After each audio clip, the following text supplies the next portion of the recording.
સુરતના ઝંખનાબેન પટેલને ભાજપના પ્રદેશ ઉપાધ્યક્ષની જવાબદારી મળી છે, ત્યારે ઝંખનાબેનને નવી જવાબદારી મળતા પરિવાર અને કાર્યકરોમાં ખુશીનો માહોલ છે। ઢોલ નગારા વગાડી ફટાકડા ફોડી ઉજવણી કરવામાં આવી હતી। ત્યારે ઝંખનાબેને કહ્યું કે મને આ જવાબદારી સોંપી તે માટે નરેન્દ્રભાઈ મોદીનો આભાર। જે લોકો ભાજપ સાથે નથી તેમને પણ અમે ભાજપમાં જોડીશું, પક્ષ માટે નિષ્ઠાપૂર્વક કામ કરીશું।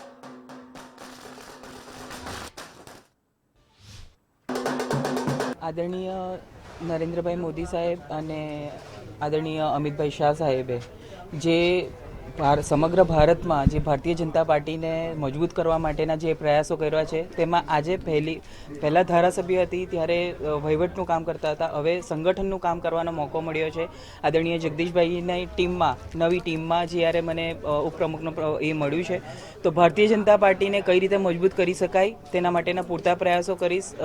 જે સમાજ આપણા ભારતીય જનતા પાર્ટી સાથે નથી જોડાયેલું તેને પણ જોડવાની કોશિશ કરી અને કઈ રીતે સીટ વધારે મજબૂત કરી શકાય અને સમગ્ર ભારતમાં ઇવન ગુજરાતમાં જે અલગ અલગ રાજ્યોમાં હવે જે જવાનો મોકો મળશે, જે જિલ્લાઓમાં જવાનો મોકો મળશે તેના થકી દરેક સમાજ સાથે જોડાવાનો મોકો પણ મળશે।